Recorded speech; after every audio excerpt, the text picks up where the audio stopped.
Dear speakers, dear guests, dear participants on my left side, and most of all, dear young people. My name is Blažen Maleski, and it's my pleasure to be your moderator for the first panel of the conference. The name of the first panel is Youth Cooperation in the Spotlight. We have 6 speakers and 1 video address, so having that in mind, I'll try to be as short as possible and leave enough time for our speakers, and then also for a discussion, of course. First, from the practitioner, we will take a look on cooperation through different sides, basically 3 sides.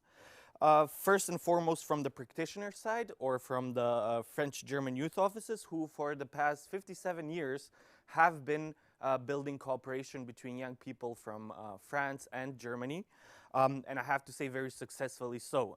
So we will hear from both Secretary Generals of in short, OFAGE, not to say all the time French-German Youth Office, who will give us an overview and what they do, how cooperation can work, and what the benefits are. So I'm very pleased to have Mr. Tobias Bütow and Ms. Anne Tallinot, who will give us, of course, the overview that we need for a discussion. Secondly, we'll take a look on the European level. So what is going on the European level in terms of cooperation between young people, and what we as Europeans are doing at the moment. We will have here a short video speech from the Vice President of the European Parliament, Mr. Massimo. Mr. Massimo. Massimo Castaldo, and then we will continue with Ms. Antje Rothmund, who is the head of the youth department of the Council of Europe, who will actually give us the info on how and what is out there for young people to cooperate, and how we can actually use this as a tool for bringing young people closer together. Thirdly, we will have the representatives of the government of North Macedonia. Here we have Ms. Finka Serafimova, who will give us an overview, who is the Deputy Director of the EU Relations in the Ministry for Foreign Affairs in North Macedonia, and Mr. Georgi Tasev, who is the advisor on youth to the Prime Minister of North Macedonia, who will give us an overview of what the government and the Ministry for Foreign Affairs can actually do and will do on the long run on the topic of cooperation between North Macedonia and Greece. And lastly, but not least, of course, is the voice of the young people. And here we have Aegli Sakellari. I hope I pronounced that last name correctly. It's a little bit difficult for people from North Macedonia to express last names in Greek, but I hope I got it right, who is a member of the team who is organizing this conference of the Cooperation for a Common Future, and also a student at the Balkan, Slavic, and Oriental Studies at the University of Macedonia in Thessaloniki. So thank you very much for being here and giving us an overview of what is going on and what we can do as young people.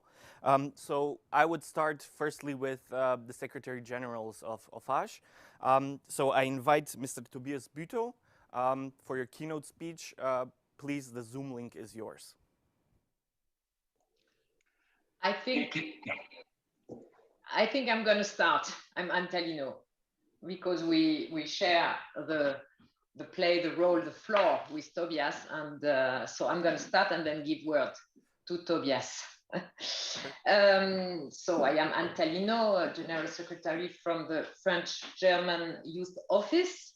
And first of all, want to thank you, all of you, for having us today. And this is an opportunity to greet, of course, Mr. Malewski, dear Antje Rotemund, dear speaker from the ministries, dear young expert people, as well as participants. We are very happy to greet you this morning. And we are happy to exchange with you about the impact and the role of international youth work, which we believe being most fundamental in our societies nowadays.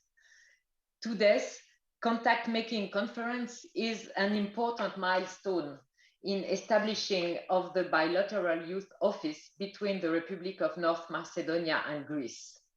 In this context, we are happy to share with you an insight into our Franco-German experience of almost 60 years in the field of bilateral youth exchanges. So we would like to present you how the FJYO works and what kind of program we offer, why the FJYO can be a source of inspiration for strengthening international cooperation in the field of youth work, and why, finally, international youth work is so important in Europe. The Franco-German Youth Office is an international organization.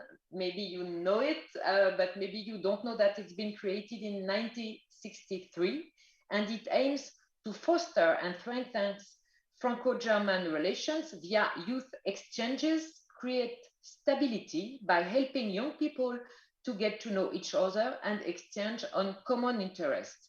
This is our main objectives and goals. At the FJYO, we work according to the subsidiary principle. This is also very important for us. This means that we allocate a budget to a third-party organizations for them to conduct programs and partnership in line with its stated purpose. As a bilateral youth office, we are the driving force that coordinates network, connects organizations and people, design and develop educational, intercultural, and linguistic tools. These keep our action current and pertinent over the long term. We work currently with a network of more 8,000 partners.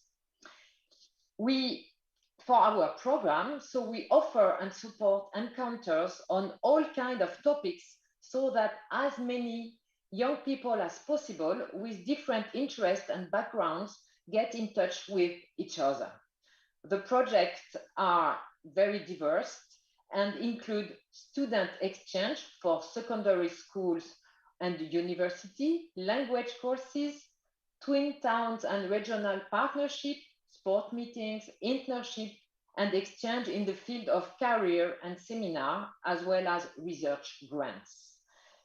This program promotes intercultural learning, facilitates key competencies for Europe, and contributes to a better mutual understanding.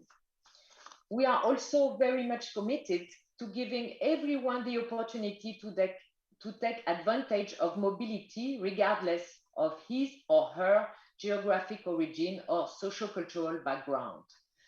Since 1963, we count almost 400,000 youth exchange with over 9 million young people participating.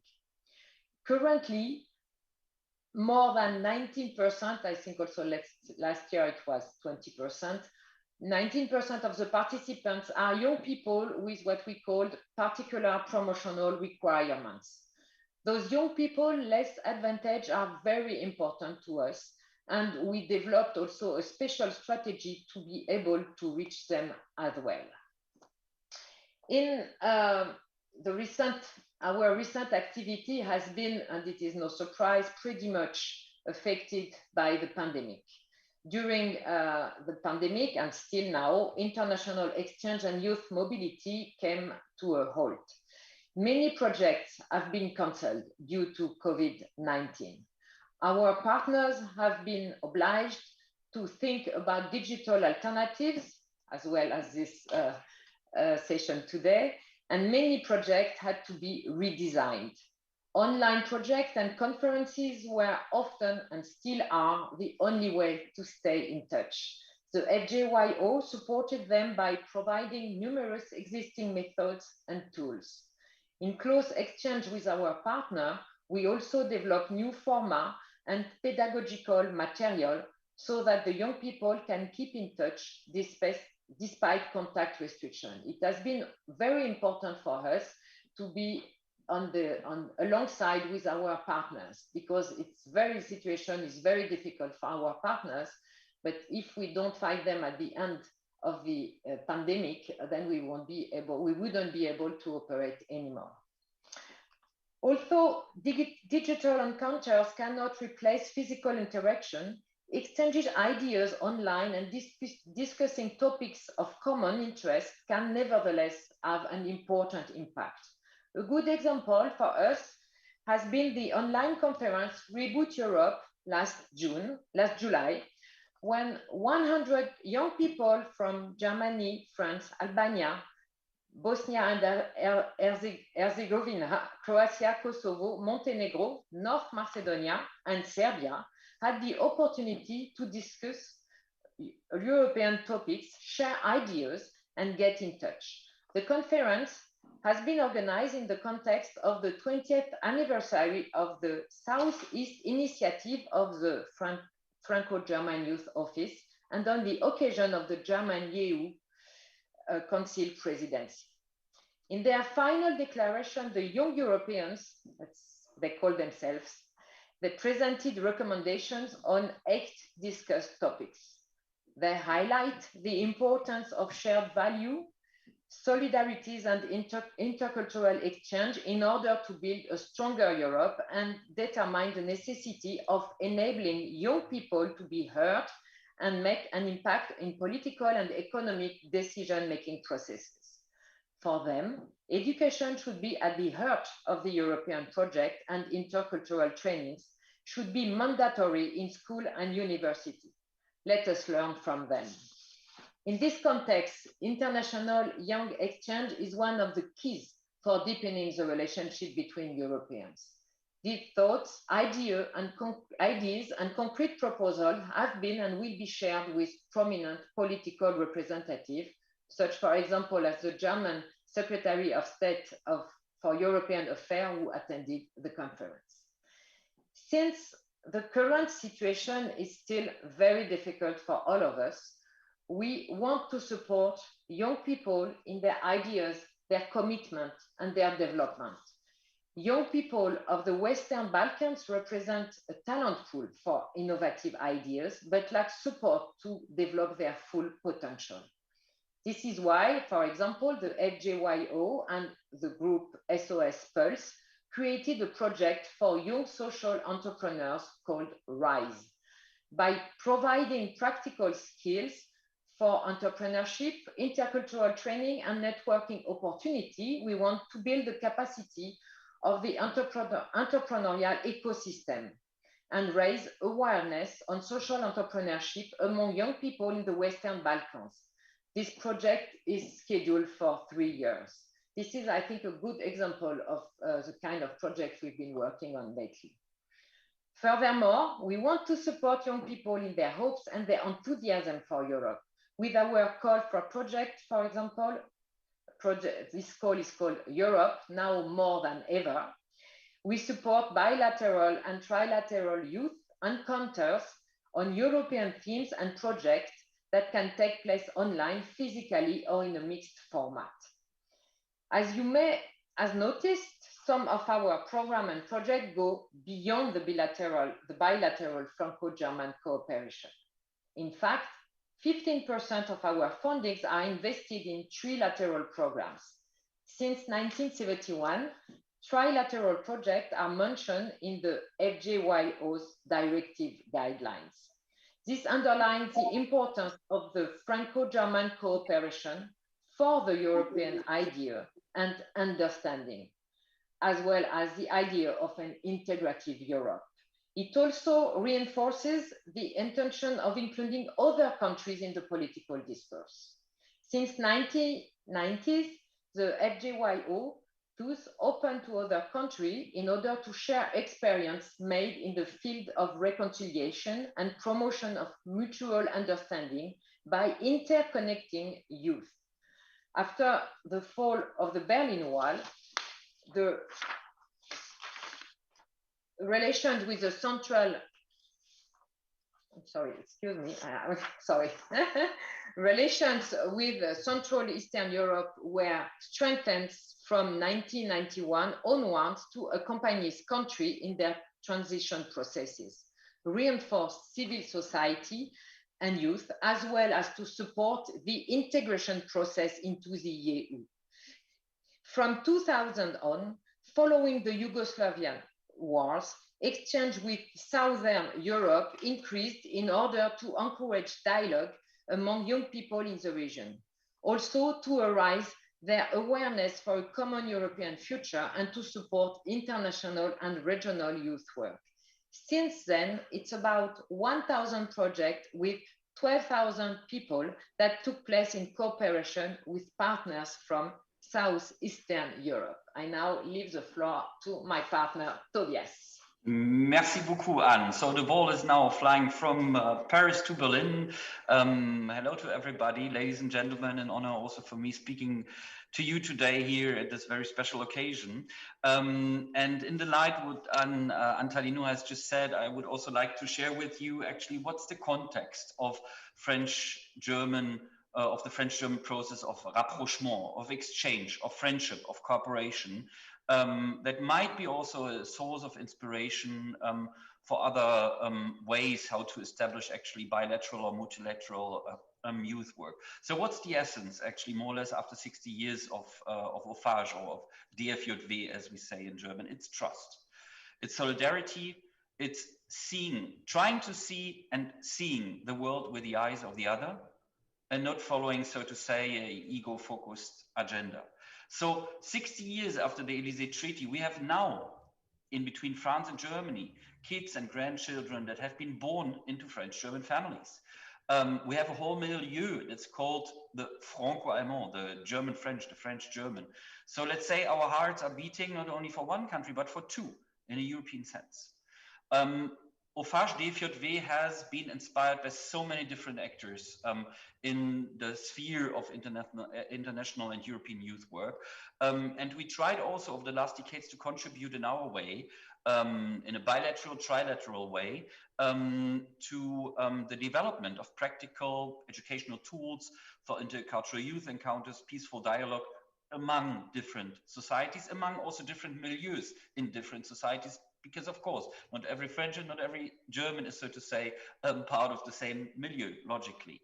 So we are happy, and we've been always happy to pass on those experiences, also to focus on aspects that maybe have not worked that well over the last decades, and that started to get well because also we learned from others in order to enable, of course, also learning processes beyond France and Germany in the best European sense. In this esprit, as some of you will know, OFAGE DFJW played an active role in the creation process of RICO. In this process, we had the opportunity to accompany representatives of civil society, of the governments of the 6 countries of the Western Balkans, together also, for example, with the Council of Europe. I'm so happy, Antje, that you're here with us today.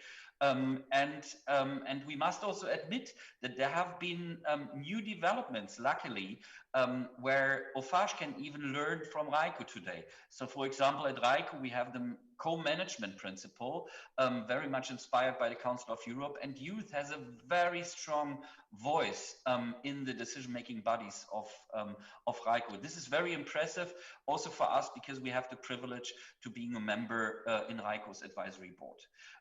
So that brings us here to the topic of what are actually standards in the year 2021 of international youth work that serves the diverging the dynamic interest of young people in times of crisis, in times of climate change, in times of migration, in times of the coronavirus crisis. That's a worldwide experience of young people. And I'm sure that here we can continue to learn from each other, be it from Greece, be it from North Macedonia, be it from the Western Balkan states, be it from the Council of Europe or other European states and societies.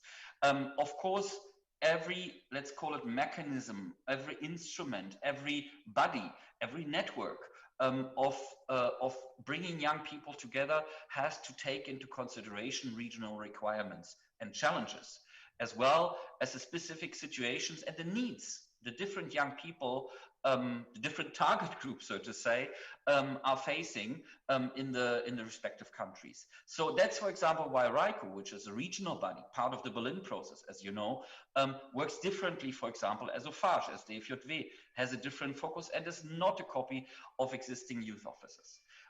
What is very inspiring these days is that, of course, we have many things in common, but also the field of international youth organizations is developing. So as I'm speaking from Germany, from Berlin, I'm happy to share with you that there is a new body that we welcome, so to say, in the family of international youth organizations, and that is the Greek-German Youth Office that is just about to be launched. It has been ratified, where appointments are going on, and that will certainly also contribute to more exchange in between those two EU member states here, Greece and Germany.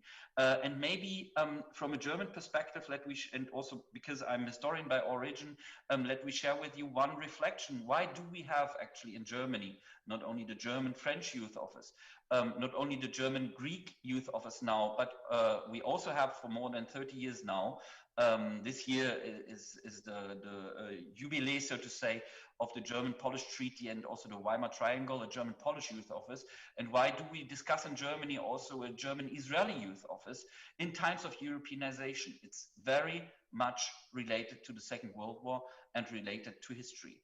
That is why actually Germany plays here, so to say, a particular role, because it's important to address those also challenges that history engraved also into the new generations in order to tackle challenges like nationalism that is rising, in order to also de-escalate the development, for example, of right-wing extremism that unfortunately is part not only in Germany, but also in other European countries. So I think this is very much at the heart of international youth work, of all those different bodies, to also foster understanding, cooperation, and at the end of the day, human rights and democracy. So we are proud that over the last 60 years, we have had the honor and the privilege also to contribute together with nearly more than 9,000 partners to this process. So that has been, so to say, our insight also on the question why international youth work is important and why we are very grateful that we can participate here as a German-French tandem from Paris and Berlin in the opening of this conference. We wish you all the best for this endeavor. History of France and Germany shows that it's not easy, and that sometimes also a youth office is only well, a mid-stop, so to say, in the process of rapprochement. In Germany and French relations, there have been sport events that have been very crucial, or Twin Towns programs post-45 that contributed also to the process of then establishing with the Élysée Treaty the German-French Youth Office. So networks of trust. This is, so to say, the recipe of success that hopefully all over Europe and all over the world will bring young people together. So let's trust each other, let's cooperate as much as we can, and let's exchange in spite of the corona crisis. That's a worldwide crisis. Thanks so much for having us here. All the best. Dankeschön. Dankeschön. Merci beaucoup to both of you. I think it is very important also for our 80 participants who are on the other Zoom link to my left to actually have an overview of what is going on and the history behind it. And very nice that you also mentioned Raiko, who will be the Deputy Secretary General, will be part of the next next session and give us an overview what RICO is doing. But thank you very much for your insight, and it's I think very important to keep it in front of us, especially when working on such topics in terms of cooperation, especially among youth.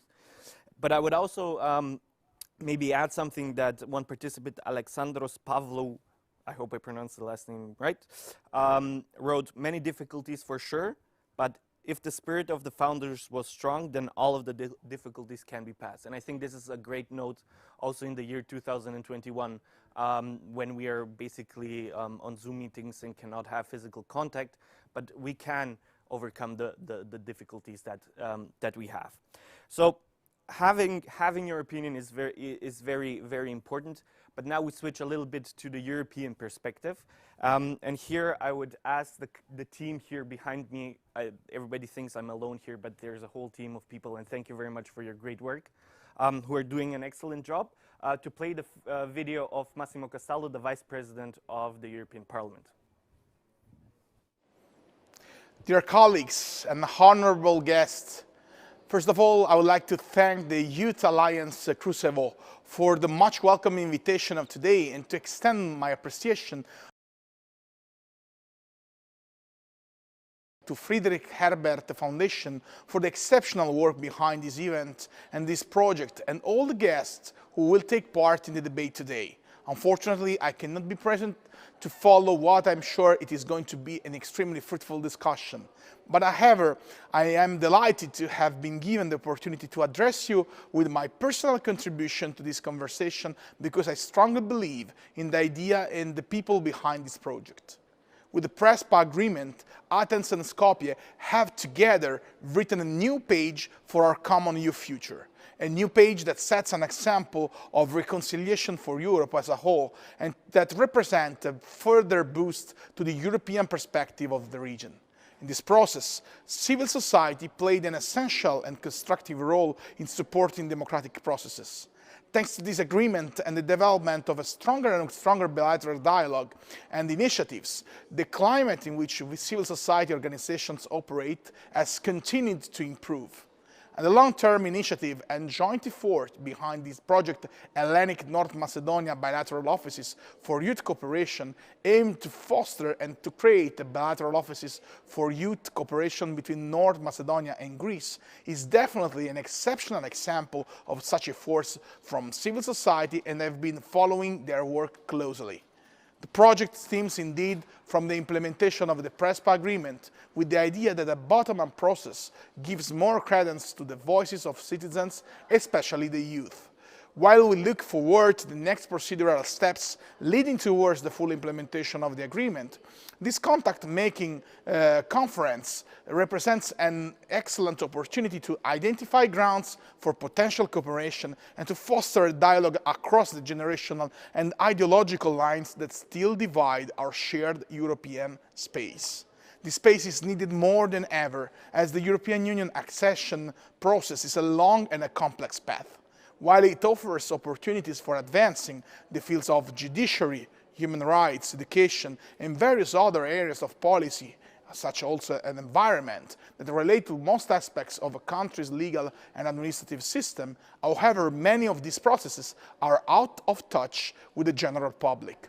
Creating a youth ecosystem that offers opportunities to develop and to grow instead of raising tensions and deepening divide would provide with the elements for a new narrative that would also help to overcome accession fatigue in the region caused by a long, complicated and bureaucratic interactions between the EU on one side and the Balkans, the Western Balkans, on the other side. For this reason, I thought it was important for me to participate today, even virtually, to contribute with some inputs for the discussion, but also to show the support of the European Parliament from us as parliamentarians and the whole EU for a project aimed at enhancing and valuing youth cooperation. The European Union attaches indeed the utmost importance to engaging actively with citizens and society, and especially with the young people, and the EU decision makers play an essential role in enhancing the voices of the youth. The contribution of the youth is designing the post-pandemic world will be crucial. The magnitude of the challenges ahead is perfectly clear, and however, the responses require a daring approach and an innovative vision, and this is the reason why we need our youth more than ever in the front line. Countries in the Western Balkans can take pride in their young and talented population. However, many in the region are emigrating because of economic challenges, including lack of employment opportunities upon all. Although labor markets reforms and up-to-date social policies are gaining space on policy agendas in the Western Balkans, enhancing job opportunities for millennials and women remains an essential condition to boost the region's economic performance. Digitalization and our common green agenda will definitely represent sectors in which to enhance cooperation and that could provide with employment opportunities for young people, including through facilitating tech startups to put a halt to this brain drain. And to conclude, yes, the challenges ahead are definitely daunting, but the opportunities are also unprecedented, and tools at our disposal more effective than ever, dear friends.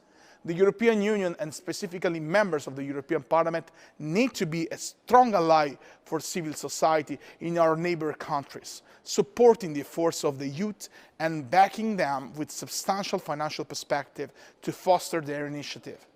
Only the youth can devise new measures and innovative strategies to deal with the uncertain future ahead, build more sustainable and resilient societies, defend the rights and improve people's lives. All of us, citizens, states and institutions, we need you, your knowledge, your commitment, your ambition, and upon all, your energy. With these feelings, I would like really to give you the warmest welcome to all the colleagues and the speakers with the auspices for an interesting and extremely fruitful debate. See you very soon. Thank you, man. Thank you and good luck. Although he could not be with us here and discuss with us, I'm very thankful to Mr. Casaldo, and the whole team is thankful for his short video message and giving us hope and giving us the courage as a Vice President of the European Parliament to continue with our youth work and bring young people closer together. But keeping on the topic of the European perspective and what is going on, I would like to invite Ms. Antje Rothmund, who is the head of the Department of the Council of Europe, probably one of the biggest European, not only as a European Union when we talk about Europe, but whole Europe, that has programs for youth and is basically one of the biggest organizations for young people and international youth work out there. Thank you very much for being here. It is a pleasure to have you here. Please, the floor is yours. Good morning, and good morning from Strasbourg, actually from sunny Strasbourg. You see that I'm sitting in the sunshine. Good morning from the seat of the Council of Europe and also the European Parliament, Strasbourg. And I think it fits so very well after Anne and Tobias and the Vice President of the European Parliament to say it is also not a coincidence that the seat of the Council of Europe was chosen in 1949 and its foundation to be in Strasbourg at the border at the border of Germany and in France and at the Rhine River, which is also, I think, a symbol of international connection. So first of all, let me thank you very much for this invitation. I was very happy when I got it for several reasons. I mean, first of all, because this initiative exists, so congratulations to taking this initiative of setting up a North Macedonian Greece Youth Cooperation and Youth Foundation, Youth Office, whatever it will be in the end, but also because of the combination of the actors in this endeavor. I received invitation from a non-governmental organization, Youth Initiative. Thank you very much. I was informed that there is a cooperation with the government, and it's a government initiative.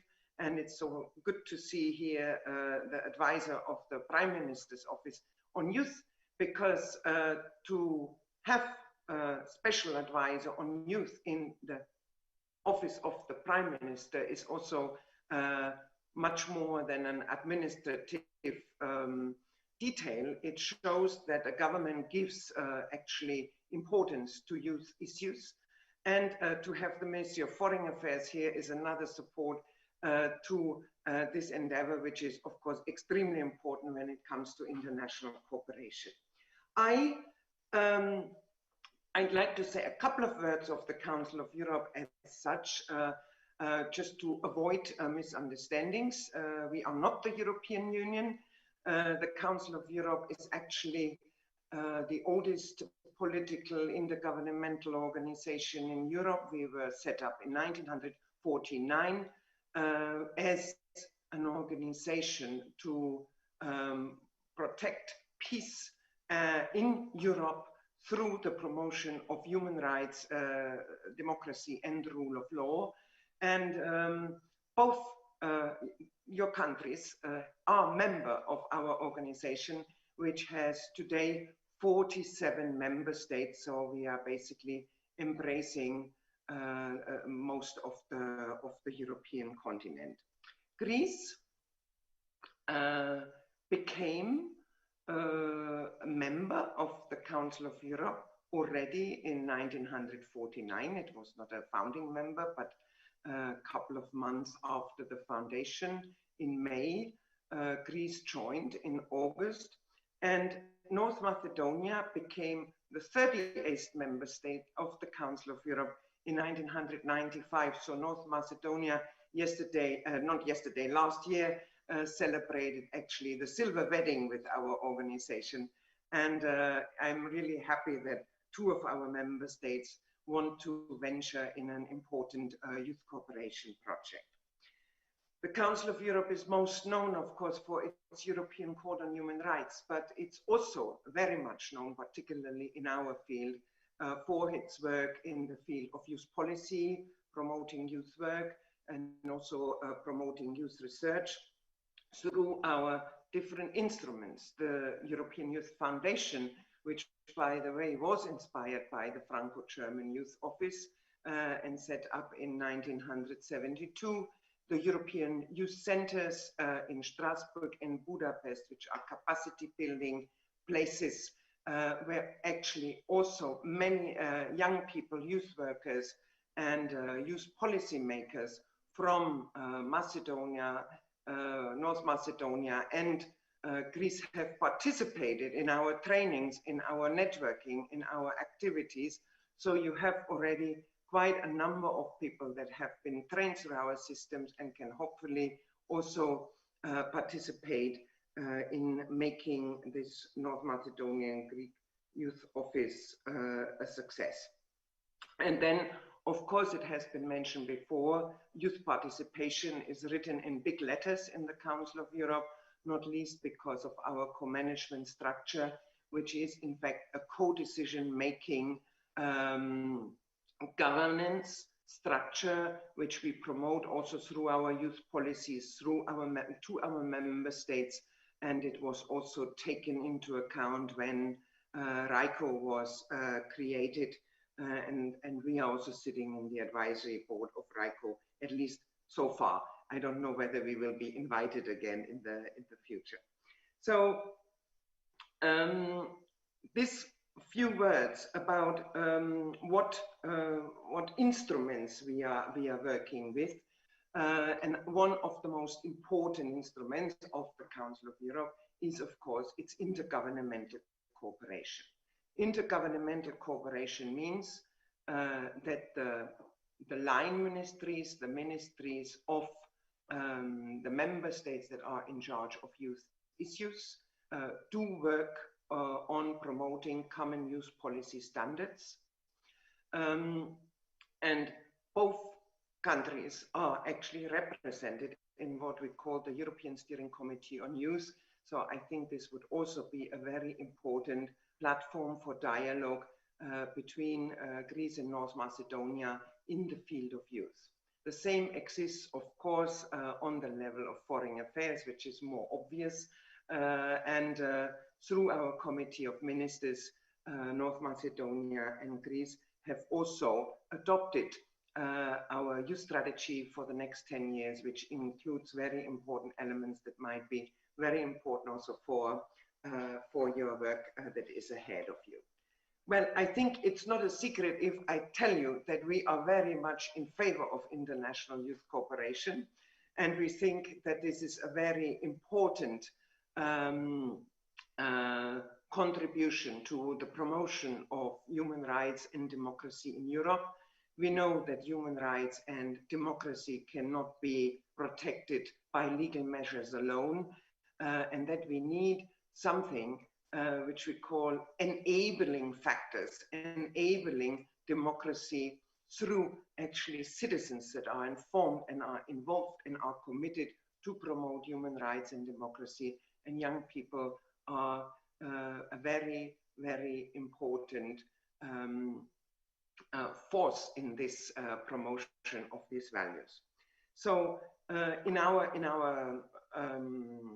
setup, we are very much steered by young people. So I also say I have a lot of bosses, my Secretary General, the governments of 47 member states, but also the young people who are always behind us to tell us that what we should do, what we do should have relevance and also be sustainable.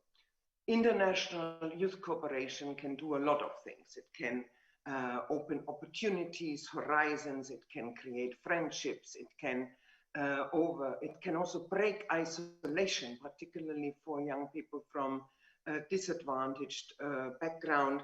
It can be a huge field for learning, and it can also be a part of promoting European values like human rights and democracy. And in our field, we work a lot on issues like youth participation, promoting youth work and non-formal education, access to rights, youth governance, social inclusion, mobility. But we also know that intercultural and international youth cooperation is not something that is happening without clear planning and clear support and capacities. So it can also go horribly wrong because traveling alone or just traveling or just tourism doesn't necessarily mean that prejudices and stereotypes are being decreased. Sometimes they can even be reinforced. So this is my own timer here, so I come to an end. I think it is therefore very important that we are working together, and the Council of Europe is at your disposal for advising in the future, like in the past and also during the present, and also for giving this platform of developing this idea further on the intergovernmental level and in very close cooperation with young people and to share their experience as well as ours. Again, I would like to finish by saying there are a lot of talents in Greece and North Macedonia that have been also instrumental in shaping the European youth sector. So I hope that these people will also be part of creating this next step of this bilateral youth cooperation that you are envisaging. Thank you. Thank you very much, Ms. Rothmund. I think we also have a few participants who have participated in events which have been supported by the Council of Europe, and myself as well. I have been on numerous symposiums that have been organized by the Council of Europe, and thank you very much for your great work, because your work enables also young people in our countries to have the platform and to learn new skills to actually build such initiatives as today. So thank you very much also for your great work. From the European level, we go slowly but surely to the North Macedonian governmental sector. Here I would like to invite Ms. Finka Serafimova-Dushkov, Deputy Director for EU Relations at the Ministry for Foreign Affairs of North Macedonia. Please, the Zoom link is yours. Okay, thank you very much. Good morning to all by our side. Firstly, I would like to thank the organizers for the invitation to participate on this panel. On behalf of the Ministry of Foreign Affairs, we consider the topic very relevant, and I'm very glad to give a contribution to it. North Macedonia during the last several years has invested tremendous efforts constructively engaging in inclusive regional cooperation and strengthening the relations with neighboring countries. European perspective of the country was the main driving force in this endeavor. As a result of a strategic vision, Prespa Agreement and Treaty of Friendship with neighboring EU member states were concluded. Challenges in implementation cannot overshadow the historical importance and value of bilateral agreements with Greece and Bulgaria. Decisive efforts and the strongest political determination remain needed from both sides to ensure further implementation and enhancement of bilateral relations, as well as to ensure sustainability of so far achieved results. As you know, North Macedonia and Bulgaria last year co-chaired the Berlin process, and one of the priorities of the co-chairmanship was youth and youth-related policies. These issues were brought on the highest political level, emphasizing the need for a structured approach in tackling the brain drain issue and the necessity for great engagement and involvement of young people in policy making. Targeted policy making is needed to reflect young people's needs and interests, providing favorable grounds and incentives for keeping young minds and talents in the region.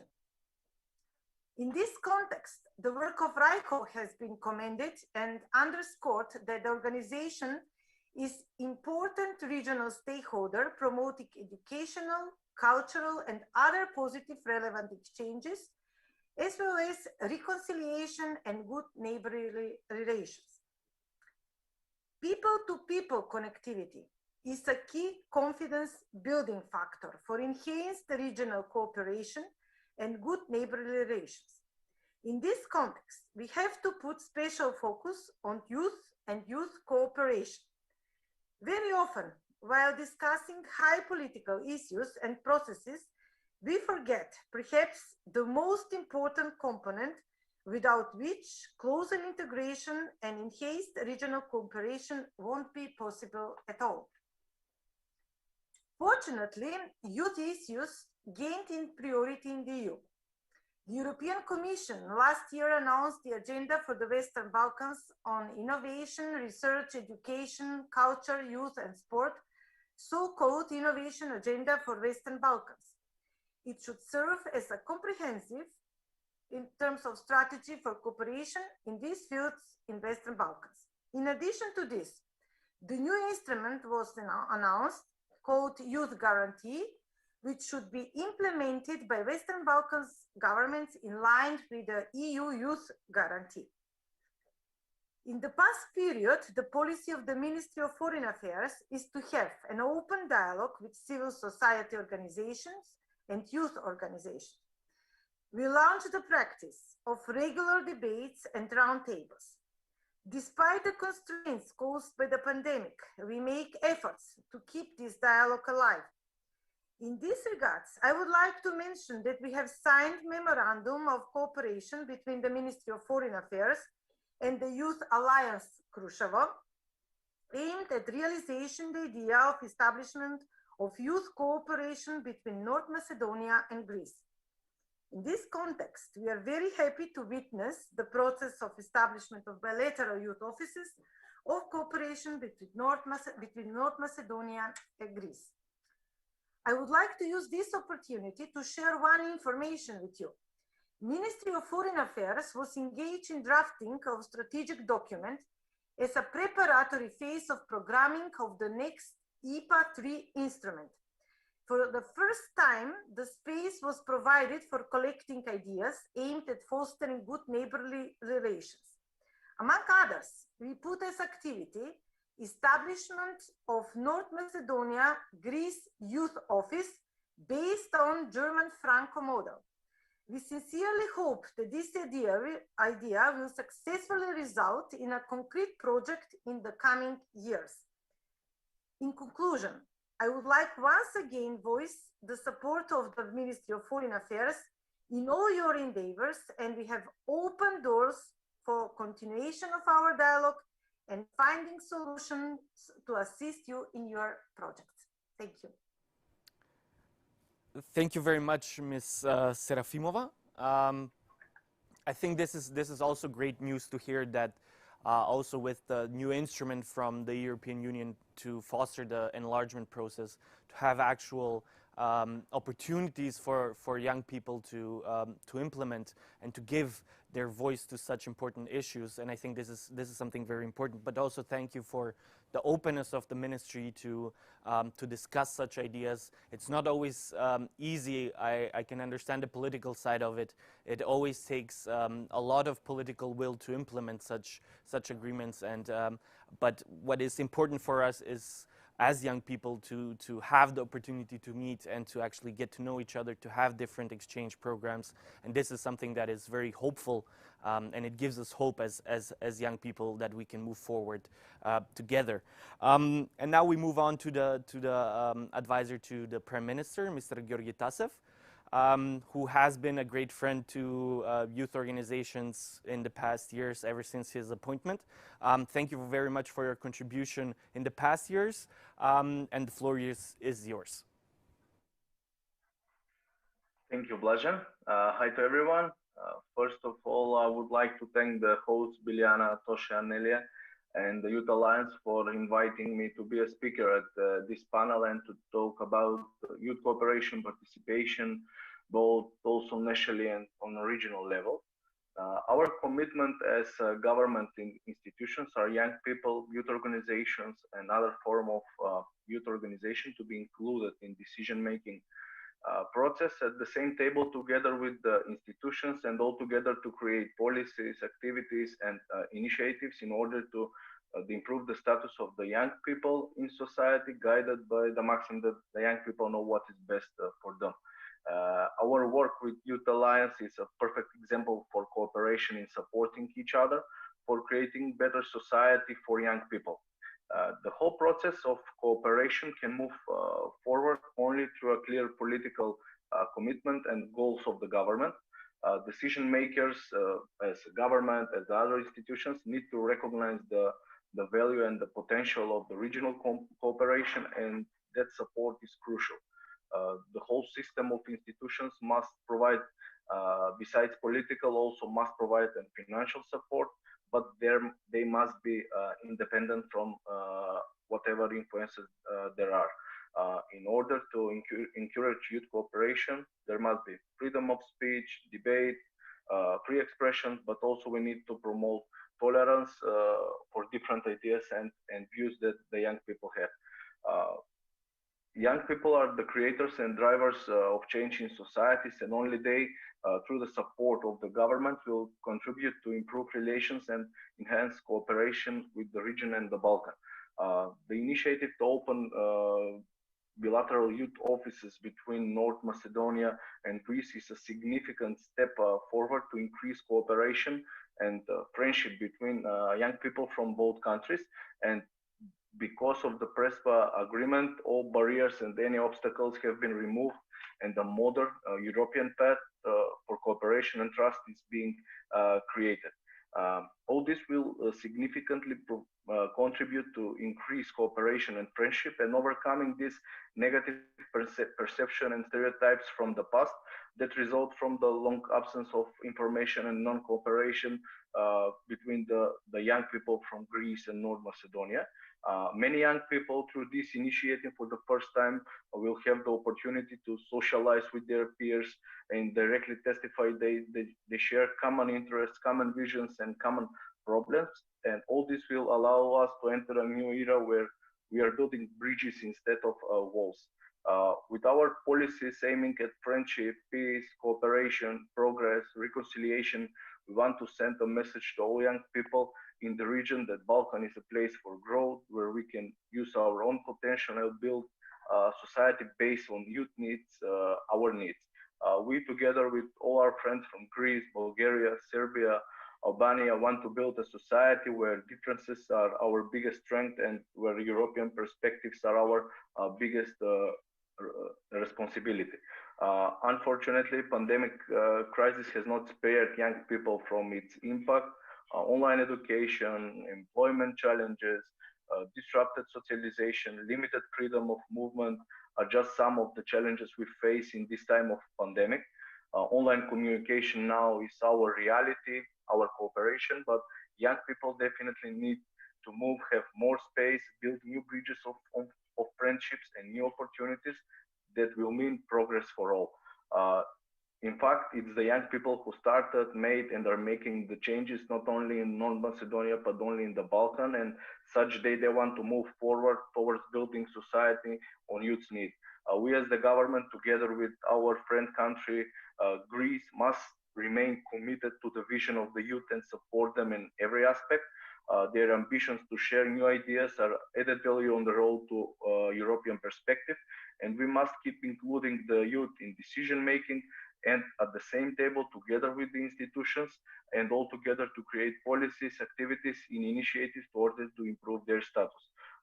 Of course, this is a big responsibility, but a real chance for us and for the Europe.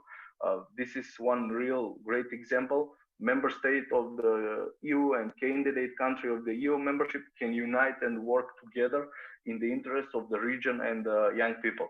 Exactly this today is a great site for good relations between the two countries, for building mutual cooperation, sharing common problems, but also a common vision for better for every young person. We all want a young and more region, and this is a real opportunity because after so many years, we young people, instead of walls, we are building bridges and strong and strategic cooperation. Thank you. Thank you very much, Mr.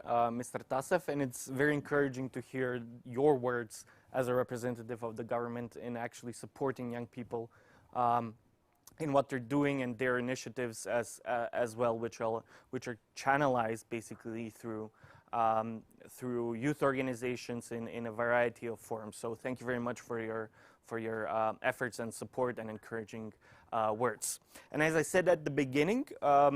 Last but not least, of course, we have Aegli Sakelari, who is of course a young person first and foremost, but she's also the member of the cooperation team for a common future and a student at the Macedonian University in Thessaloniki, and she will give her view on how things are going and what she has experienced up until now, and give us an overview and her thoughts on what is going on. Please, the floor is yours. Thank you, Blažen, and hello to everyone, our honorable guests and our dear participants. And thank you for giving me the opportunity to speak because, as you said before, I am just an undergraduate student that enjoys studying political theory and international relations. So therefore, my interest on Greece's bilateral relations and political behavior is obvious, or needless to say, necessary. And however, this seems not to be the case for many people my age, mostly because they consider political dialogue as a privilege, even an obligation of professionals. And this certain political indifference that I have seen in many young adults, at least in Greece, is also the main reason why such initiatives as the Bilateral Youth Cooperation Office should be enhanced. So how can we inspire our peers to engage in social and political activities? From my understanding, certain apathetic approach to political and social issues is rather an outcome than a cause. Whether it is connected with a general mistrust towards governmental practices, or it is related with the intricate dynamics of political mechanisms, a constant no-politica attitude has been cultivated, which directly affects social behavior and international relations as well. A brief example of that is, of course, the name dispute between Greece and North Macedonia, because when it reappeared in 2018, while a plethora of young people already knew of it, they hardly wanted to be informed on the current state of affairs, at least from an international perspective. But at the same time, many of them adopted nationalistic views on how the Greek government had to handle the situation. And almost 3 years after the signing of the Prespa Agreement, the conditions are now more favorable to establish a common ground between the two countries.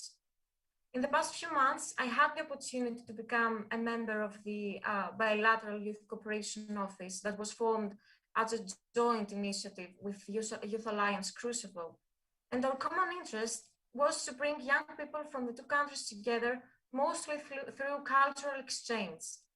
We have organized successful evenings of sharing experiences, having discussions about the COVID-19 consequences in the art industry with key speakers from both countries, achieving a bottom-up approach to profoundly political issues, handling in a creative manner. The current pandemic situation, of course, only reinforced our efforts and proved that we can come together under the most ardent of conditions, indicating that there can be flexibility when there is will. Furthermore, to have a clear picture of how the youth perceives this cultural exchange, be it from North Macedonia or from Greece, Youth Alliance Crucible conducted a research based on rather a small fragment of views from young people who are active on social media and are related to the partner organizations implementing this project. And the focus group was consisted of young people between the age of 15 to 35 years of age. The process of analyzing statistics was a fruitful experience on realizing what are the main factors which enable or disable cultural and political cooperation, as well as guiding us through practices that seem to work better on cooperating. In terms of numbers, we can say that youth mobility is quite high due to the Erasmus placements, but we have noticed that while almost 85% of respondents from North Macedonia have visited Greece in some form, on the other hand, respondents from Greece have significantly traveled less to North Macedonia, and more than 60% of the respondents of Greece have never been to North Macedonia before. In addition to that, the focus groups and the direct interviews indicate that Greece itself has their interests focused in other European countries rather than the Balkan countries. And this could mean that, of course, the Balkan countries, including North Macedonia, are not seen as a natural connection for cooperation or travel. And if you could allow me a more personal note, an interesting fact that at least comes from my personal experience is that while Greeks and North Macedonians often prefer the same tourist destination for the holidays in Greece, the vacations, they hardly even get in touch. We eat in different restaurants, hang out in different bars, while continuing swimming on the same coast. And I think that this is the epitome of how, up until now, we have perceived our relations. We are so close, yet so far away. And I think that it is a very important fact to be noted here. We have to say, on the other hand, that the survey also showed that the vast majority of respondents would travel to the other country if they could. Not having the right circumstances and possibilities might, of course, affect their actual travel, but also, of course, stereotypes could play an important role.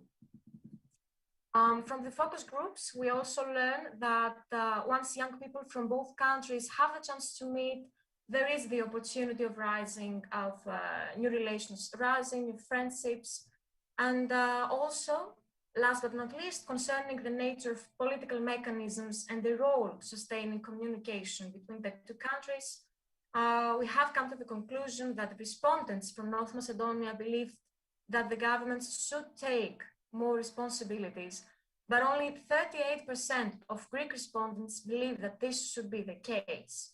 The Greek respondents have answered more positively that it is a responsibility of the civil society, while the respondents from North Macedonia have answered that it's the least responsible factor for the creation of mechanisms and corporations.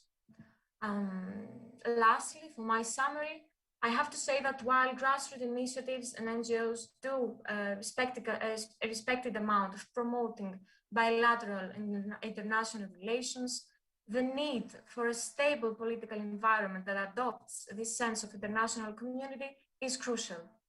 And building on this, both governments and countries should invest the political leverage to create a direct mechanism for youth activities and educational exchange between the two countries.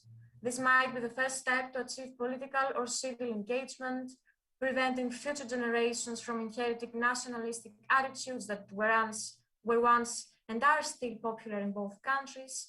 And I believe that promoting stability in the region will boost European accession talks and shape a positive environment of social awareness and solidarity within the borders of the EU.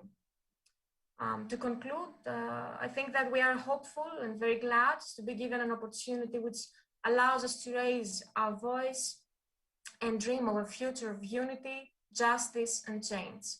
I personally feel moved to know that we have your support and the common will of cooperation, and I firmly believe that by joining forces, we can tackle the fragmentation that has been characterizing the Balkan area for decades. Thank you so much for your attention, and thank you so much for having me here.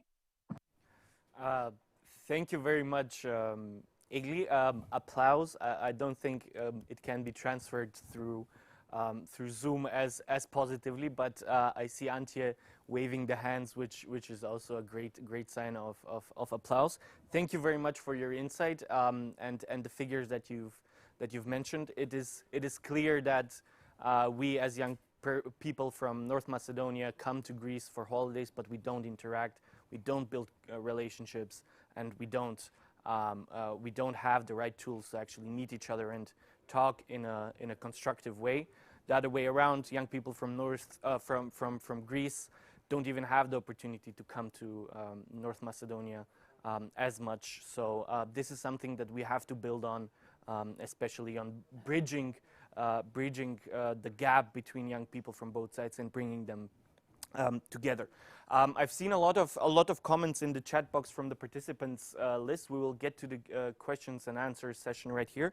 But one of the things that was highlighted in the chat is that the need for participation of young people in such processes. And I think it's a great sign that we have the Council of Europe with us, which is basically the oldest mechanism for participation of young people where you can decide together with states what should be the priority. And I think you will also have, I'm talking to the participants now, a great time talking with RICO representatives who will explain a little bit how youth participation is being developed by them. So without further ado, this was one of the comments that was reoccurring.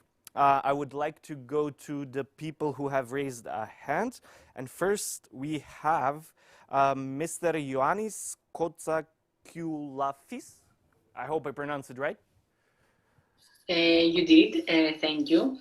I would like to say this, that as a young student of mass communication, I have found out that even though these kind of events are very good for building bridges across the nations and bringing young people together, I think that news coverage about the subject is going to help more, because it's going to shine a light on these kind of events and experiments as such. What is the plan of the international organizations such as the Youth Alliance Krushevo and such, in order to promote this kind of events more in the public sphere and to get more young people engaged in such activities and initiatives? Oh, so the question is more for the team and me, basically. I think in the next phases and in the next sessions, we will talk also a little bit more about how Youth Alliance Krushevo will develop this. But what is important for us is first to have the ground ready and to inform young people themselves that such things and such opportunities are out there. And this is a slow process, which is also a little bit sensitive, because there's different political factors who might not be as open to the idea as we are, or as young people are.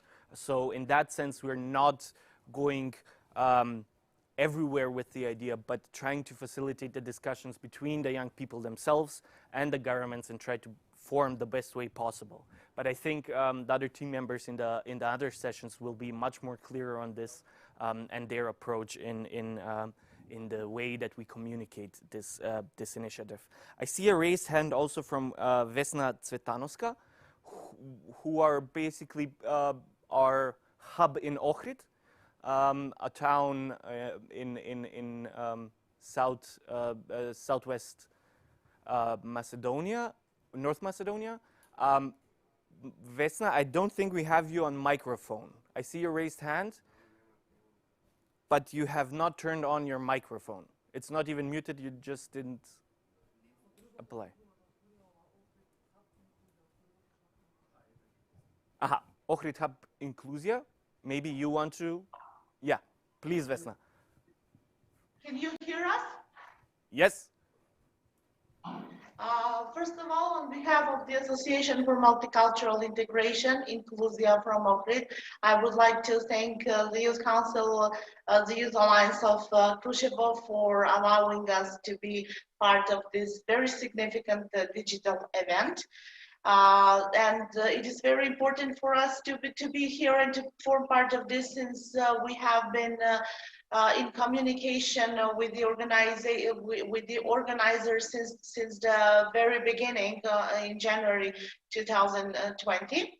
As an NGO, we are interested in the ways of how can we, as a non-governmental organization, participate and make contribution to the draft chapter of the declaration that is to be that we have to sign as bilateral offices in the future.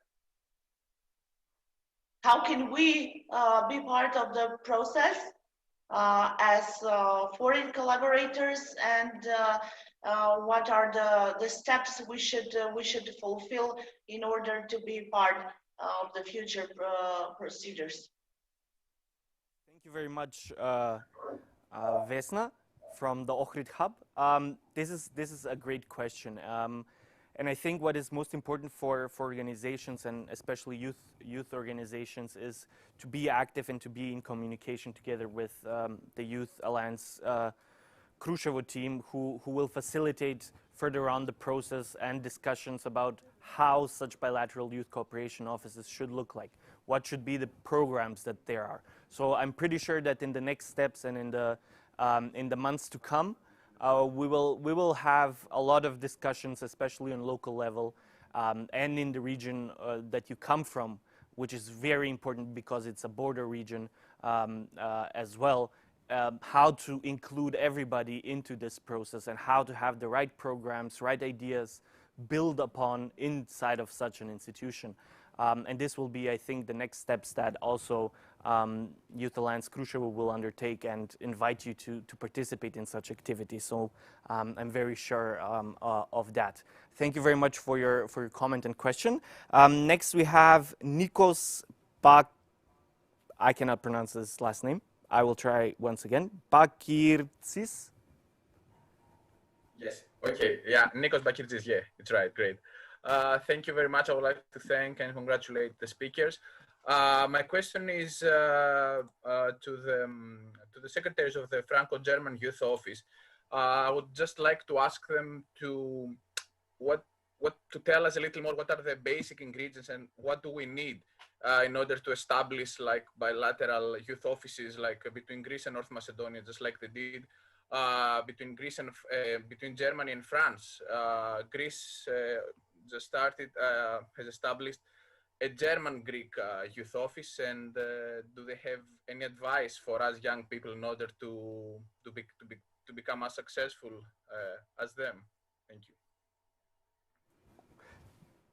Thank you very much for your question, Mr. Buto. Please, if you want to answer. It's not difficult to pack 60 years of experience in a short answer, but please. Networks of trust. It's very simple. Meet, and try to, of course, convince the decision makers for the interests of, for your interests of young people. And young people are represented in every country. And of course you need to kind of develop cooperation among yourselves. I think that is what we can learn out of the German-French case and also of other cases. As we said, the German-French Youth Office didn't come out of nothing. It was not an invention of the governments. It was kind of driven by civil society actors, twin towns, sport associations, civil society organizations, youth associations, etc. And then the governments jumped on the train and made it truly successful and big and a structure that can reach out to young people now, to more than 9 million young people over the last decades. And hopefully this will happen also with the German-Greek Youth Office, of course, that's about to start. But the context is totally different. Now we are in a European world. We have a pandemic where we really need to work together. Young people need to cross borders. Also, doing it yourself. So try to reach out to as many partners as possible in Greece, in North Macedonia, and beyond. Also, of course, in Germany and France. And we, be it in Paris or in Berlin, we are on your side. And we already contributed significant projects over the last years by partners from Greece, by partners from North Macedonia over the last years. And of course, we will continue to do that together with all of you. Thank you very much. Maybe Ms. Anne-Thalie Neu would want to add, the second Secretary General from Paris.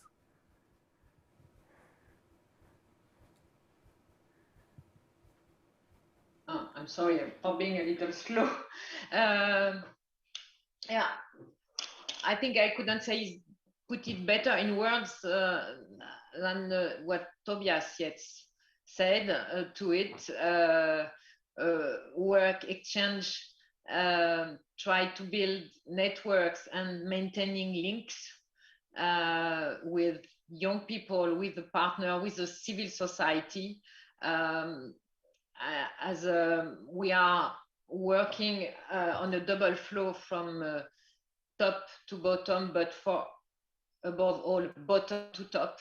And that's those two forces, those two energy from the civil society and from the government, which happen to make today the strength of the French-German Youth Office. So I would say the same thing that Tobias said. So many links, networking, and as possible. Thank you very much for your insight. This is something that we took a look upon on the networks. Are there any networks which are basically working together or cooperating between North Macedonia and Greece? And what we saw is that some municipalities, especially in the border region, have very big cooperation, especially on projects financed by the European Union, in a variety of ways, not only cultural, but also in transferring knowledge between the two countries, which is something that is very interesting. Because the question that we asked ourselves, is there a network already? Are there some people that are cooperating? And I think this is something that is very important for this, and I completely agree with you. Next, we have Kostas Philippidis. Please, the Zoom link is yours. Thank you. First of all, I want to congratulate for this excellent conference and the opportunity that we have to discuss for the first time officially with such an interesting panel, and of course with youngsters across the borders. I'm Kostas Philippidis from Association of Active Youth of Florida and Europe Director of Western Macedonia. I'm close to North Macedonia. We are in the borders. And my comments and my questions arising from your last words that you said about the cross-border cooperation and how effective was this during the period where the, let's say, the connection between the relations between both countries weren't so good, let's say. Um, First of all, I want to comment on what both speakers, excellent speakers, Annie and Tobias said about the Franco-German cooperation. And I want just to comment that this new initiative, the office, the new office, youth office between North Macedonia and Greece has distinctive differences, and we can all, everybody can understand that. My question is in the role and how on the scale of Franco-German cooperation, the cross-border cooperation and the cross-border initiatives affect the cooperation between the countries. And if you think that we have to establish a scale cooperation, let's say, first of all, in a manner of cross-border, and then to move forward to more direct cooperation with the both countries in the mainlands, or somehow that. Thank you so much. Thank you very much. Before I give the question back to the OFAJ Secretaries General, I would like to inform you that Mr. Tasev has had to leave the meeting because he's on another meeting. Is he still on the Zoom meeting? Maybe we can ask him a final question before he leaves. Yes, he's still here. Just a last small question to the advisor to the Prime Minister, Mr. Tasev. What do you think should be the next steps in enabling young people to build cooperation between North Macedonia and Greece? What do you think should be done as a government, and what do you think we young people should do? No, sorry, I'm still here. Okay, this one will be a quick answer. As I said in my speech, that we must be committed to the role of young people in building promising and progressive societies, and we must include them in more social aspects and not allow young people to be our echo, but the voice. This is the motto of the Youth Alliance, which I stay behind in full. And also, we must say that this regional cooperation in the Balkan, especially now with Greece's opportunity to boost EU-related reforms in Western Balkans countries, also besides these issues of the youth, this will include also reform of public administration, questions of judiciary, position of the youth, corruption, nepotism, and it's also opportunity to bridge the gaps between the countries and on different stages of their accession process. And we must be clear about the important priority areas for youth in the region, such as youth employment, youth participation in decision-making process, brain drain in the region, youth work, and also youth policy. So my final message is that we must stay on this path and create more cooperation programs between the countries and invest in research of young people and their potential in the region. Thank you very much for your participation, Mr. Tasev. Good luck with your work, and hopefully see you very soon in person, not only on Zoom links. Yeah. Now back to the question. I see already that we what I would build upon on the question that we previously had is, what are the difficulties that also FAJ faces? So it's not only that in the region of North Macedonia and Greece we have troubles. Of course, there have been troubles in French and German relations and issues. So my add up to the question is, how do you survive these difficult situations, and what is your motto on bridging these difficulties that sometimes you see? Maybe we can start now with Ms. Tulino.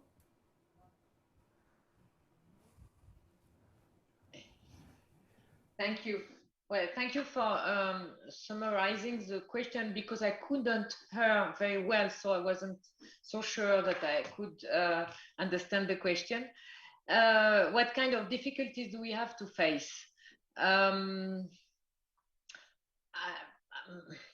I think that every difficulty that we have to be transformed into a strength. For example, one of our, and I wouldn't say difficulties, I would say challenge. One of our challenge is for those young people to be able to understand the other from the other countries. So one of our challenge is language, is how do you, in what we do, how can we encourage young French people to learn German and young German people to learn French, as well as with when we work with the third countries. So we are very much in favor of a multi-language system. So this is one of our challenges. Another one would be, and I won't be exhaustive, but this is the one I'm thinking about right now, would be the capacity that we would have to have all kinds of young people being represented in our program, which means also young people who are economically less favored, who are not so easy to reach because they live in very rural zone on the land side. So those young people who don't spontaneously go for an exchange or visit another country or feel themselves pretty much outside this whole system for the youth. And then I would say sometimes the difference of development in the two countries, which make some situation not equal at the same at the level that we would like to. For example, we have in the professional area, we have a much higher rate of youth unemployment in France and in Germany. So it's pretty much easier to find young French people who are willing to take an opportunity to make a traineeship, to go into studies themselves in Germany, and the other way around. So we have to find mechanism to make it attractive for both of those parties. Well, this would be some of our challenge that we have to face. I'm sure Tobias has other ideas. Reboot, please. What do you see? Yeah, but not that significant. Once again, now from Berlin, I couldn't have said it better. But very briefly, Anne, you mentioned language and also young people with a special need for support. Let's put that together. This is so important. I think we have made the experience now, also by the way, in digital exchange meetings, that if youngsters can be able to talk in their mother tongue, thus we are, for example, supporting the translation financially. We reach out to different groups because not everybody speaks English in the way we do. So by making youngsters, by enabling youngsters to talk in their mother tongue, also helps us kind of to reach out to other networks, and thus to share this European experience that can be life-shaping with as many as possible. And maybe three more secrets, so to say. One is region, wherever you asked, the gentleman asked the question, transborder regions, where Antje Rotemund, you are based with the Council of Europe. But one needs, of course, also to try to bring together youngsters from capitals. That's also politically very, very important. But now we more and more understand also how important the rural space is. So that's one point, to reach out to as many regions as possible and to identify the different actors. Second, methods. Even if it's sport exchanges, sport meetings, which might be interesting for totally different groups. But here we also should keep up the high pedagogical standards that have been developed in the field of international youth work. And third and last but not least, always a continuous source of inspiration is have a look at the Council of Europe and their youth work. This is for us always an inspiration, and we hope this will, or we are sure that this will continue like this. Thank you. Thank you very much for your answers. I have just a small follow-up question. Does it take 60 years to be on the same page as you two are, or can it be done in a shorter time period? does it take 60 years to have the same ideas and stuff like that, or? I'm sure you will be much faster. Hopefully, and thank you. every relationship is a construction, but as Tobias said, it can take more time or it can go quickly also, but it's a construction. Thank you very much. I have seen a raised hand with Vladimir Georgievsky, who is the youth representative of North Macedonia and RICO in the governing board, but he put his hand down. So maybe, Vladimir, would you like to have the word? Okay, I will be short now because the conversation went a bit to different direction. But I would just like to say congratulations to Youth Alliance and the partners from Greece for this initiative, because many times was mentioned the RICO is a good story, but also RICO is working in different contexts. I think it's very important, the cooperation between Greece and North Macedonia.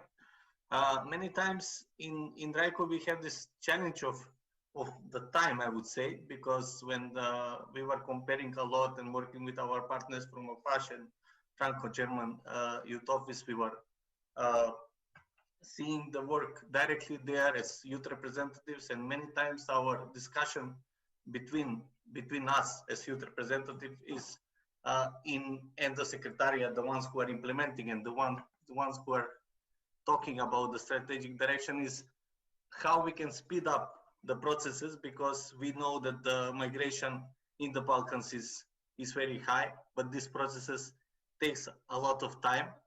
And also, how can we mitigate the political risk in one way, because the politics sometimes can be really cruel for the youth.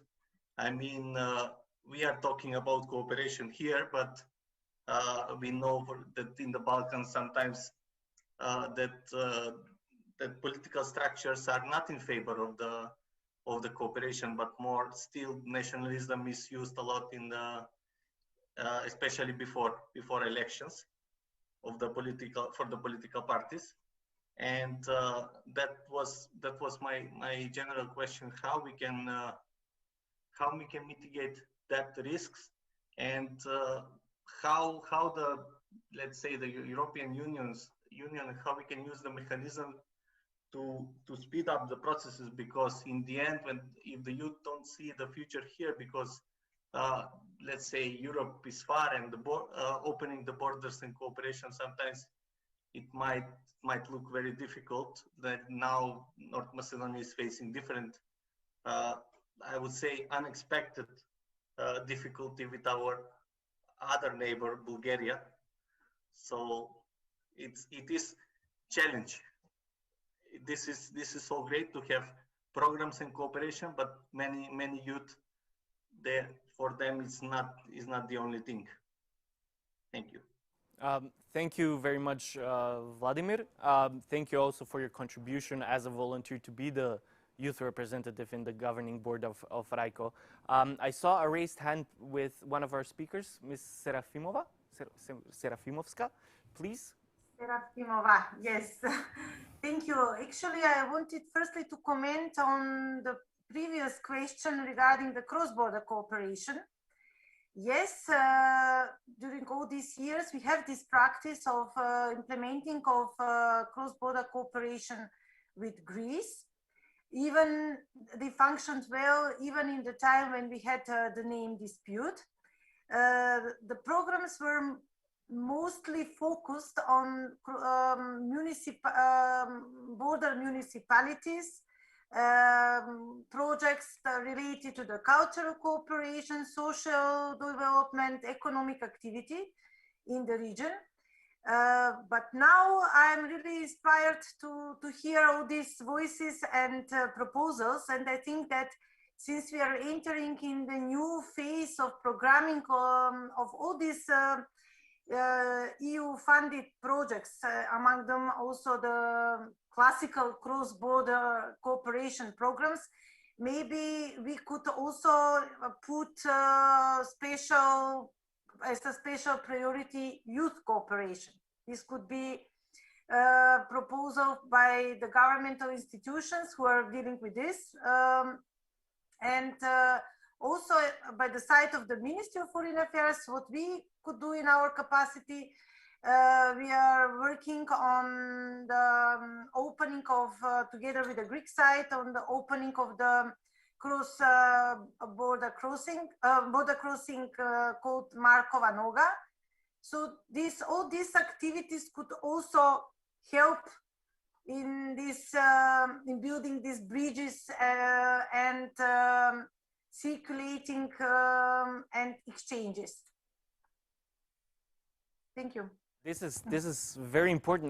The border crossing that you have mentioned is also very important because it also brings Albania to the picture, because it's also in the border region with Albania, and there the connectivity is basically non-existent because people cannot move freely between North Macedonia and Greece because there's no border crossing. So the connectivity element, of course, is also very important, to have the possibility to go to Athens, to go to Thessaloniki, or to go to any place in Greece or in North Macedonia is very important as well.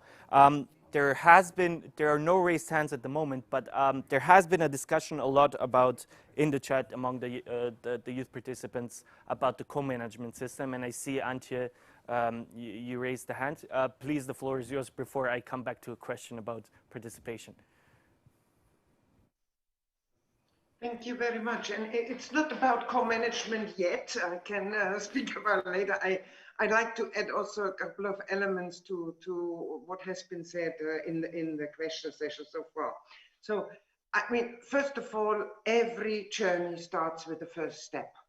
And the question is, what are the best first steps? I mean, there's already this, this political support, there is the will, there is the intention.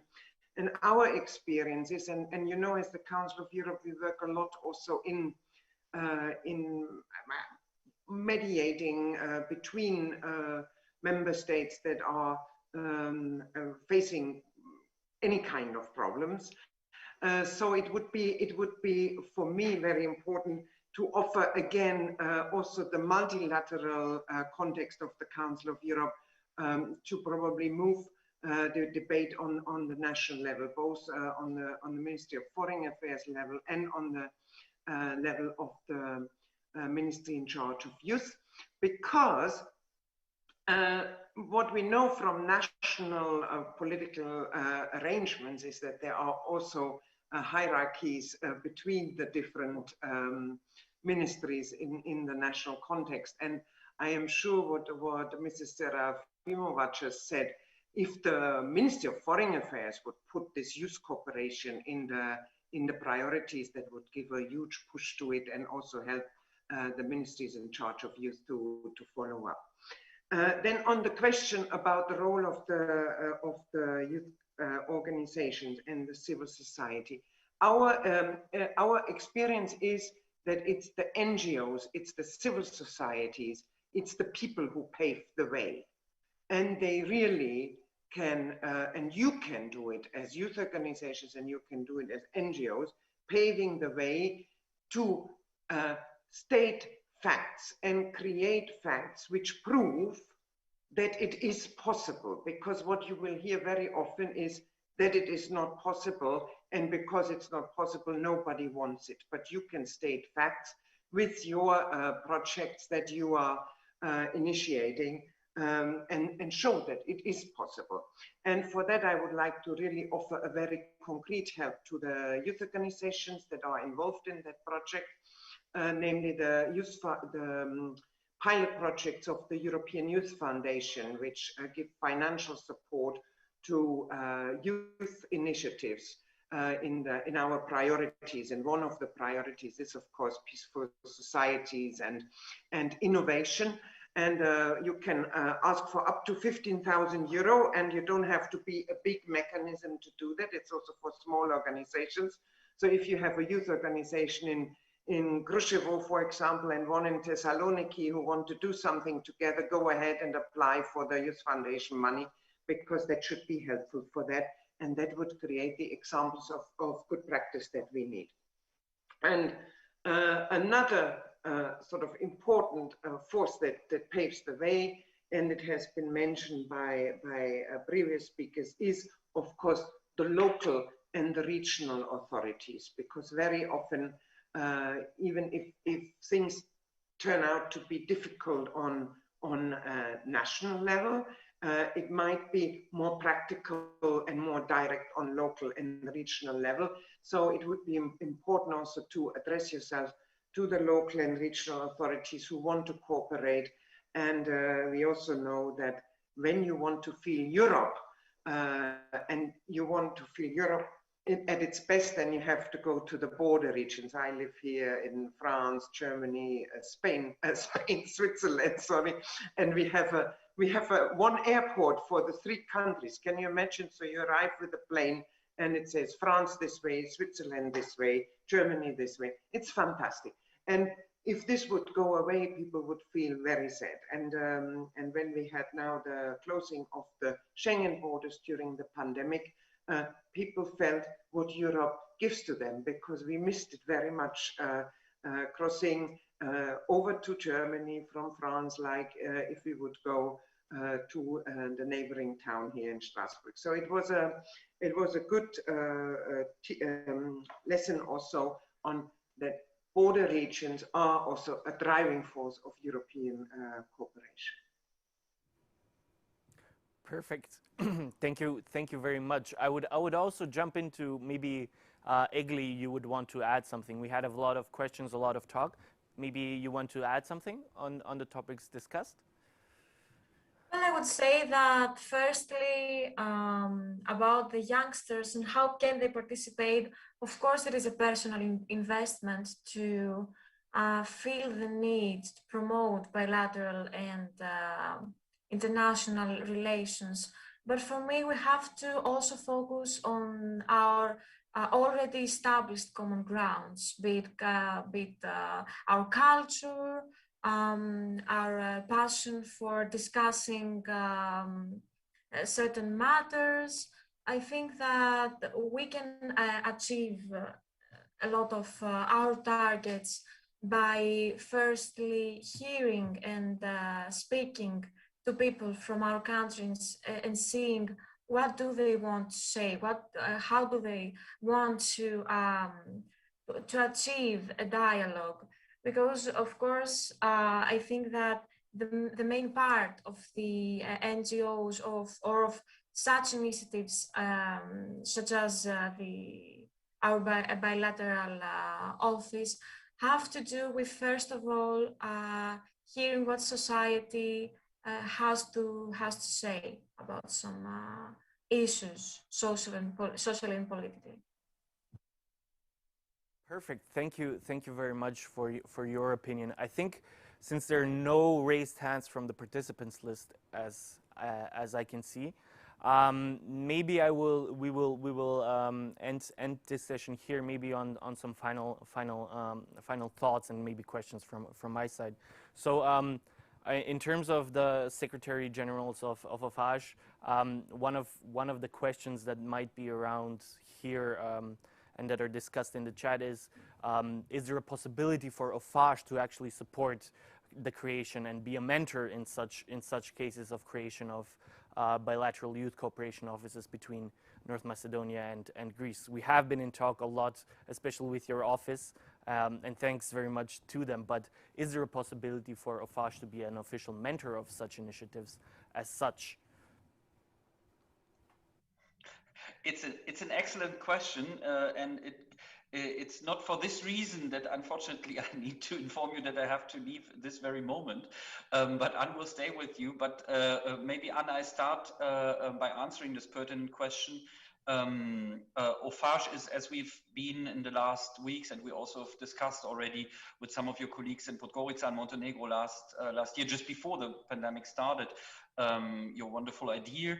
So of course, this we will be happy to continue to be there as a source of inspiration exchange. But then what we've already done, we supported work in the trilateral context with youth organizations from Greek and North Macedonia. And actually the budget over the last years was rather significant. So there's not reason to not to continue this, as already Anne has said. And all the best for you. I'll leave the floor now to you, cher Anne. Take good care. Vive l'Europe. And thanks for having us here. Thank you very much. Anne? Yes, I said, Tobias, we will be always open to discussions and to continue to take care of the links and of the future links that we are going to build together, as well as both your countries. We were very happy to be here this morning. We hope we have been useful. We hope this has been inspiring. You have a beautiful long road in front of you, and as they say in Casablanca, this should be the beginning of a very beautiful friendship. We hope to be informed of the next step you're taking further, and continue to take care of the links that we have between us. And we wish you the best, of course. Thank you. Thank you very much. I would ask possibly the same question to Antje. Can the Council of Europe, especially the mechanisms that you have in place for youth, be a mentor in this process, especially also on topics like participation of young people in such initiatives? Do you believe that that is a possibility besides the projects and that you support? Yeah, I believe so, and I hope that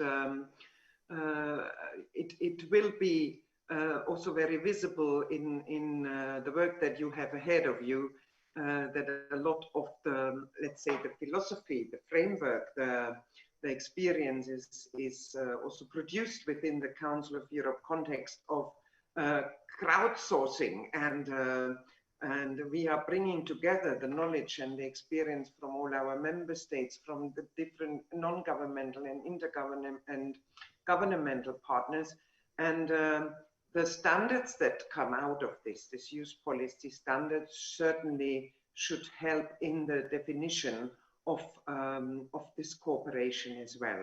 So I'd like to repeat also the very, very practical help that we can offer, which is youth policy advice. So we are doing advisory missions where we come and with a group of experts helping defining concepts and ideas. We are financing youth projects, both smaller pilot projects and also bigger international projects through our youth foundation. And we are, of course, the multilateral platform, which is the only platform in Europe where youth policy is being developed on the intergovernmental level together. So what I would like to end with is a couple of words on the co-management, because the co-management is also something that has developed over many years. We are celebrating next year our 50th anniversary, also the 50th anniversary of co-management, and we have seen many times that our partners, be they governmental or non-governmental, are very excited about the co-management, but also this must be trained and learned. And what's most important is that in a co-management structure, the partners have to meet each other on equal footing. So it won't work if this very basic principle of the co-management is not given. So that means the NGO and the government representatives have to respect each other and have to meet each other on equal footing. And also in that, we know that sometimes our co-management system is reproduced and then it doesn't work so well. That's not the fault of the system, it's the fault of the application. So if there is any need for helping with this, we are also there, of course, to advise our member states and our NGO partners in this. And again, I also thank you for the invitation. It was great to be here, an exciting project, and I hope we will be cooperating on that in the future. Thank you, and good luck. Thank you very much for your very wise words. I'm very, very happy that we have you here on the panel and could discuss what is very important in international youth work and how young people actually can participate as well. The two final questions, Ms. Serafimova, hearing all of this, what are your ideas of going forward? What do you think can both governments actually do in this sense to actually build bridges for young people to cooperate? Of course, coming from Ministry of Foreign Affairs, I cannot stress enough how important is this bilateral cooperation, regional cooperation, and building, fostering good neighborly relations. I'm very happy to be today with you, and you are really pioneers in entering the new phase, I would say, in our bilateral relations with Greece, and how important is your project.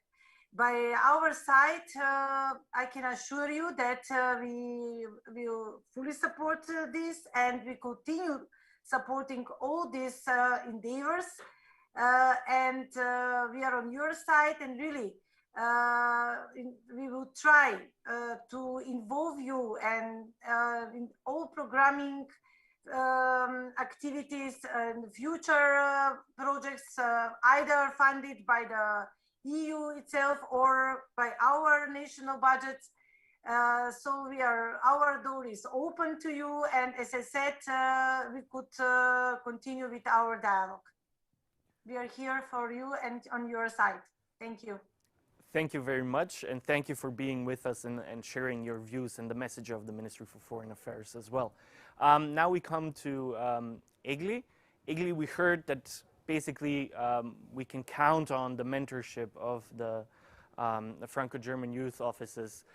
We can count on the Council of Europe, so we have the guidance that we need as young people, and we see an interest in the government. So one of the questions that we asked young people is who is responsible for creating better opportunities for cooperation?